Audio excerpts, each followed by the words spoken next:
ఓం శాంతి. November 27వ తారీఖు 2023 ఉదయం మురళి. ఓం శాంతి. బాబ్దాదా మధువనము. ఈరోజు మధుర మహావాక్యాలు. బాబా చెప్తున్నారు, మధురమైన పిల్లలు, పగటిపూట శరీర నిర్వహణార్థము కర్మలను చేయండి. రాత్రి కూర్చొని జ్ఞానస్మరణ చేయండి. తండ్రిని స్మృతి చేయండి. బుద్ధిలో స్వదర్శన చక్రాన్ని తిప్పండి. అప్పుడు నశ ఎక్కుతుంది. ప్రశ్న: మాయ ఎలాంటి పిల్లలను తలంపులో కూర్చోనివ్వదు? జవాబు: ఎవరి బుద్ధి అయితే ఎవరో ఒకరిలో చిక్కుకొని ఉంటుందో, ఎవరి బుద్ధికైతే తాళము వేయబడి ఉంటుందో, ఎవరైతే చదువును బాగా చదవరో అటువంటి వారిని మాయ స్మృతిలో కూర్చోనివ్వదు. వారు మన్మనాభవ స్థితిలో ఉండలేరు. తర్వాత సర్వీసు గురించి కూడా వారి బుద్ధి నడవదు. శ్రీమతాన్ని అనుసరించనందున తండ్రికి చెడ్డ పేరును తీసుకొస్తారు, మోసం చేస్తారు. కనుక శిక్షలు కూడా అనుభవించవలసి వస్తుంది. పాట: నిన్ను పిలవాలని నా మనసు కోరుకుంటోంది. ఓం శాంతి. పిల్లలు పాటను విన్నారు. గాడ్ ఫాదర్నే పిలుస్తారు, కృష్ణుణ్ణి కాదు. రండి, మళ్ళీ కంసపురిని పరివర్తన చేసి కృష్ణపురిగా పరివర్తన చేయమని తండ్రిని పిలుస్తారు. కృష్ణుణ్ణి ఇలా పిలవరు. కృష్ణపురిని స్వర్గమని అంటారు. అయితే ఇది ఎవ్వరికీ తెలీదు. ఎందుకంటే కృష్ణుణ్ణి ద్వాపరయుగంలోకి తీసుకువెళ్ళారు. ఈ తప్పులన్నీ శాస్త్రాల వల్లనే జరిగాయి. ఇప్పుడు తండ్రి యథార్థమైన విషయం అర్థం చేయిస్తున్నారు. వాస్తవంగా పూర్తి ప్రపంచానికి వారు పెద్ద గాడ్ ఫాదర్. అందరూ ఆ ఒక్క భగవంతుణ్ణే స్మృతి చేయాలి. భలే మానవులు యేసుక్రీస్తును, బుద్ధుణ్ణి లేక దేవతలు మొదలైన వారిని స్మృతి చేస్తారు. ప్రతి ధర్మము వారు తమ తమ ధర్మస్థాపకులను స్మృతి చేస్తారు. ద్వాపరము నుండి స్మృతి చేయడం ప్రారంభమయ్యింది. దుఃఖములో అందరూ స్మృతి చేస్తారు, సుఖములో ఎవ్వరూ స్మృతి చేయరని భారతదేశంలో గాయనము చేయబడింది. ఆ తర్వాతనే స్మృతి చేసే పద్ధతి కూడా ప్రారంభమవుతుంది. ఎందుకంటే అందరూ దుఃఖంలో ఉన్నారు. మొట్టమొదట భారతవాసులే స్మృతి చేయడం ప్రారంభించారు. వారిని చూస్తూ ఇతర ధర్మస్థులు కూడా వారి ధర్మస్థాపకులను తలంపు చేయడం ప్రారంభించారు. తండ్రి కూడా ధర్మస్థాపన చేసేవారే. కానీ మానవులు తండ్రిని మరచి శ్రీకృష్ణుడి పేరును వేసేశారు. వారికి లక్ష్మీనారాయణులు ఏ ధర్మానికి చెందినవారో వారి ధర్మమును గురించి తెలీదు. లక్ష్మీనారాయణులను గాని శ్రీకృష్ణుణ్ణి గాని స్మృతి చెయ్యరాదు. ఒక్క తండ్రినే స్మృతి చెయ్యాలి. వారే ఆది సనాతన దేవీ దేవతా ధర్మాన్ని స్థాపన చేస్తున్నారు. ఎప్పుడైతే మళ్ళీ భక్తి మార్గంలో శివుని పూజ చేస్తారో అప్పుడు గీతా భగవానుడు కృష్ణుడని భావించి వారిని స్మృతి చేస్తారు. వారిని చూసి వీరు కూడా వారి ధర్మస్థాపకులను స్మృతి చేస్తారు. ఈ దేవతా ధర్మాన్ని భగవంతుడు స్థాపన చేశారని మర్చిపోతారు.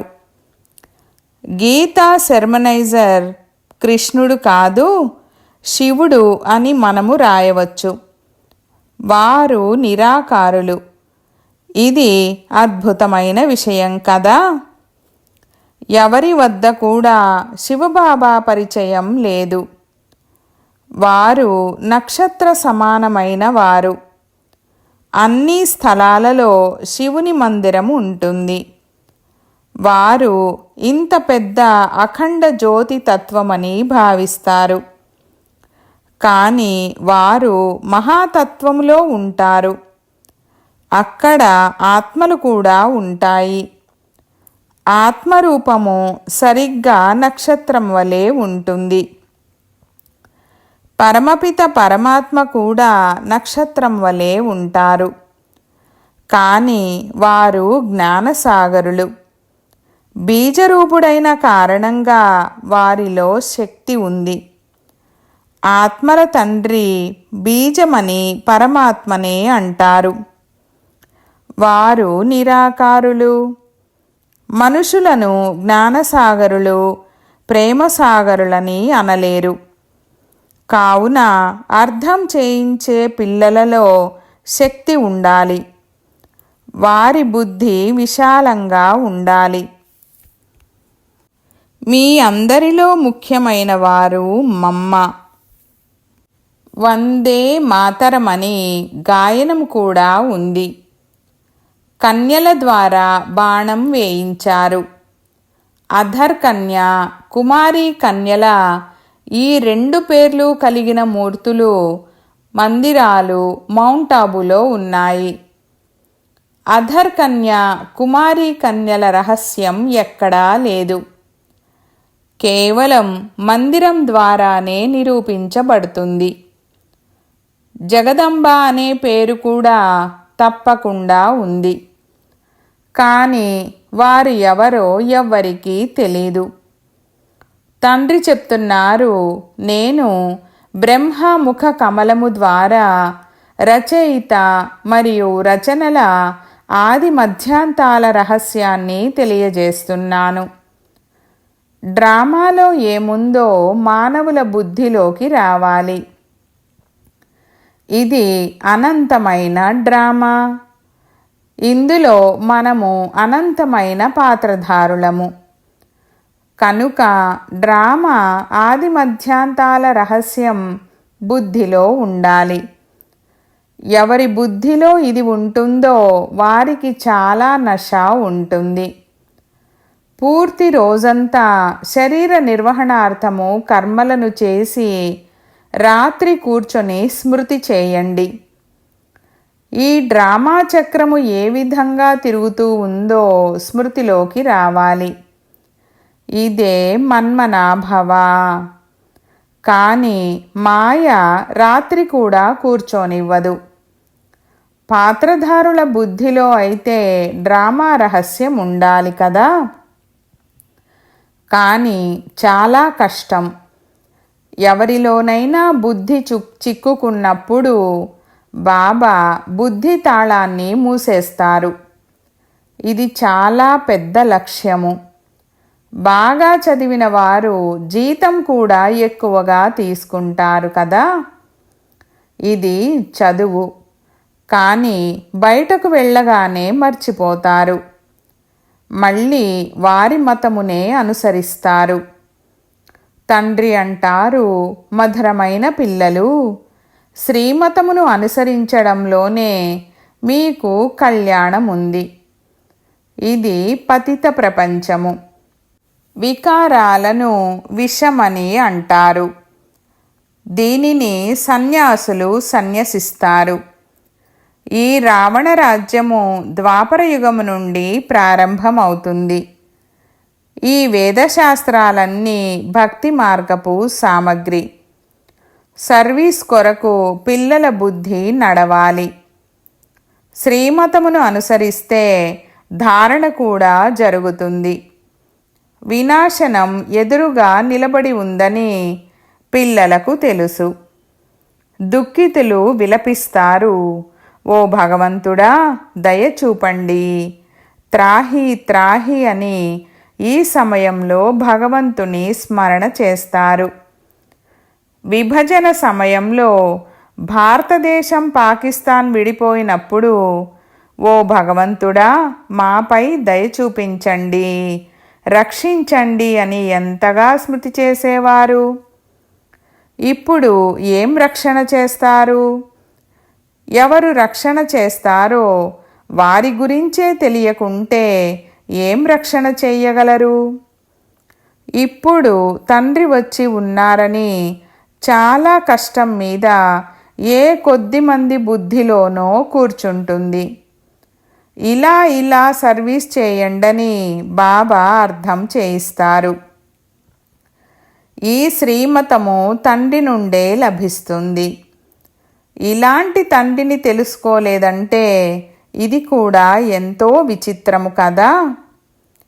ఇవన్నీ అర్థం చేసుకోవాల్సిన విషయాలు. పూర్తి రోజంతా శివబాబా స్మృతి బుద్ధిలో ఉండాలి. ఇతడు వారి రథము, సాథీ అయినాడు కదా. పిల్లలు ఈరోజు చాలా నిశ్చయ బుద్ధి కలిగి ఉంటారు, రేపు సంశయ బుద్ధి గలవారైపోతారని తండ్రి గమనిస్తున్నారు. మాయా తుఫానులు తగలడంతో స్థితి దిగజారిపోతుంది. ఇందులో తండ్రి ఏం చెయ్యగలరు?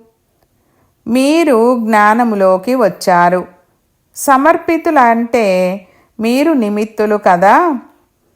మీరెందుకు చింత చేస్తారు? సమర్పణ చేశారన్న తర్వాత సర్వీస్ కూడా చేయాలి.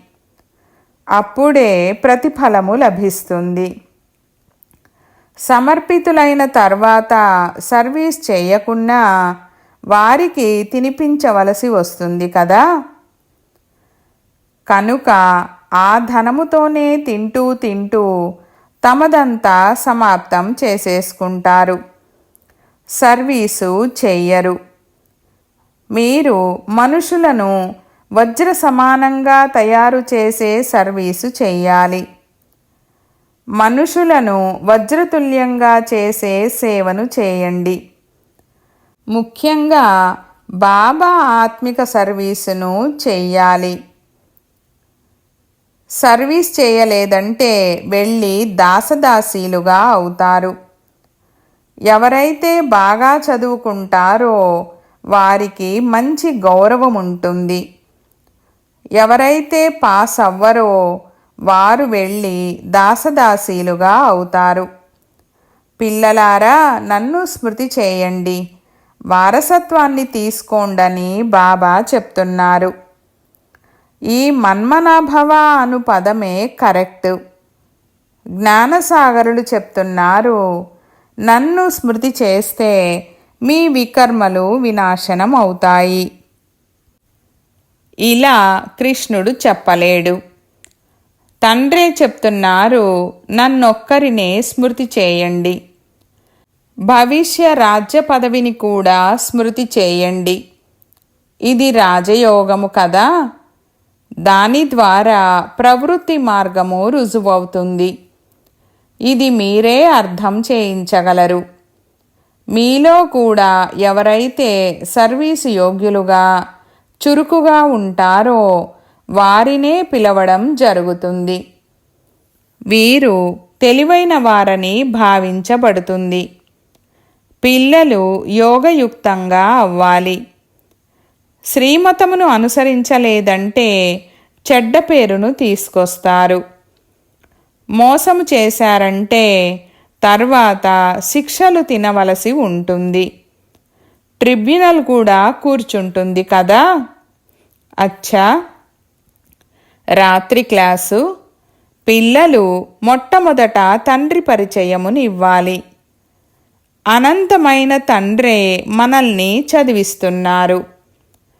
గీతను చదివేవారు కృష్ణుణ్ణి భగవంతుడని అనేస్తారు. భగవంతుడంటే నిరాకారుడని వారికి అర్థం చేయించాలి. దేహధారులైతే చాలామంది ఉన్నారు.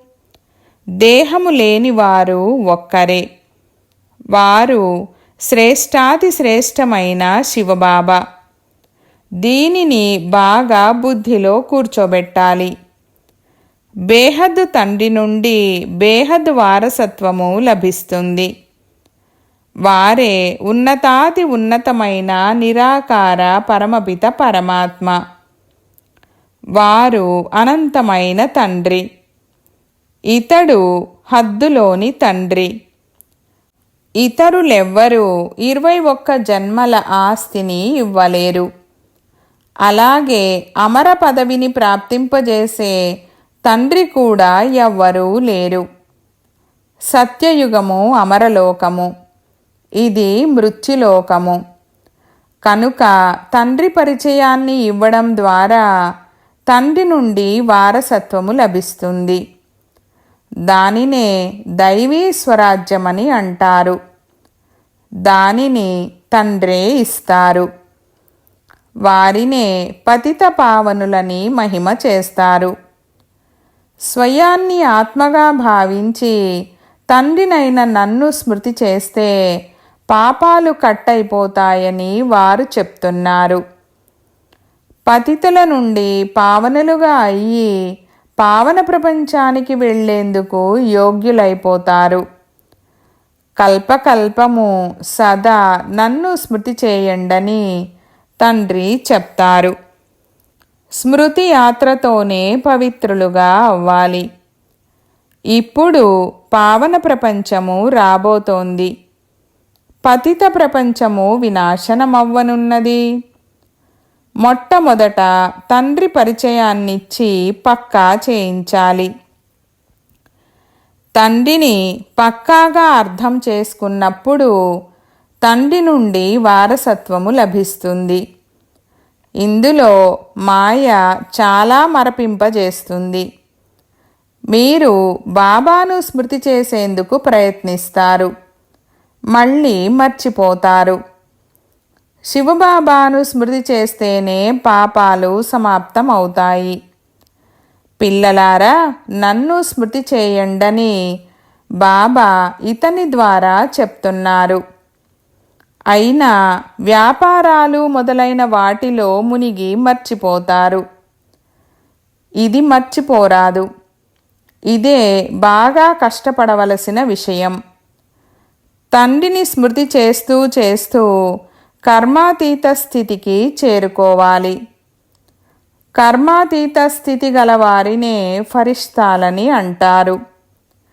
ఎవరికి ఎలా అర్థం చేయించాలో బాగా విచారసాగర మథనము చేయండి.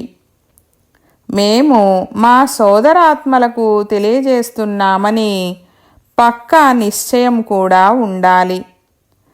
అందరికీ తండ్రి సందేశాన్ని ఇవ్వాలి. బాబా వద్దకు వెళ్ళాలి, సాక్షాత్కారం చేసుకోవాలని చాలామంది అంటారు. కానీ ఇందులో సాక్షాత్కారాలు మొదలైన వాటి ప్రస్తావనే లేదు. భగవంతుడు వచ్చి నేర్పిస్తారు. మీరు మీ నిరాకార తండ్రినైన నన్ను స్మృతి చేయండని నోటి ద్వారా చెప్తున్నారు. స్మృతి చేయడం ద్వారా పాపాలన్నీ తొలగిపోతాయి. ఎక్కడ ఏ పని చేస్తున్నా క్షణక్షణం తండ్రిని స్మృతి చేయాలి. నన్ను స్మృతి చేయండని తండ్రి ఆజ్ఞాపిస్తున్నారు. నిరంతరము స్మృతి చేసేవారే విజయం పొందుతారు. స్మృతి చేయకుంటే మార్కులు తక్కువైపోతాయి. ఇది మనుషుల నుండి దేవతలుగా అయ్యే చదువు. దీనిని ఒక్క తండ్రి మాత్రమే చదివిస్తారు. మీరు చక్రవర్తి రాజులుగా అవ్వాలి. కనుక 84 జన్మల చక్రమును కూడా స్మృతి చేయాలి. కర్మాతీత స్థితికి చేరుకునేందుకు కష్టపడాలి. అది అంతిమంలో జరుగుతుంది. అంత్య సమయం ఎప్పుడైనా రావచ్చు. కనుక మీ పురుషార్థము సదా కొనసాగుతూ నిరాటంకంగా జరుగుతూ ఉండాలి. నిత్యము మీ పురుషార్థము నడుస్తూ ఉండాలి. దేహసహితంగా దేహ సర్వ సంబంధాలను వదిలి స్వయాన్ని ఆత్మ అని భావించమని లౌకిక తండ్రి చెప్పరు. శరీరమనే భావము వదిలి నన్ను స్మృతి చేస్తే పాపము కట్ అవుతుంది.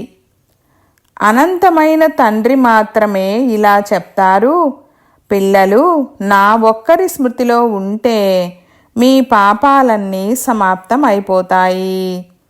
మీరు సతోప్రధానమైపోతారు.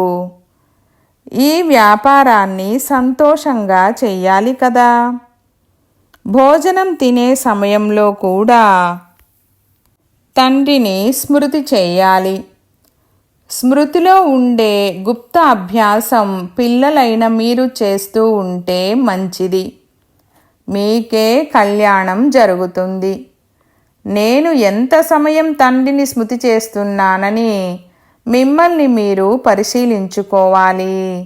మంచిది. మాతేశ్వరి గారి మధుర మహావాక్యాలు.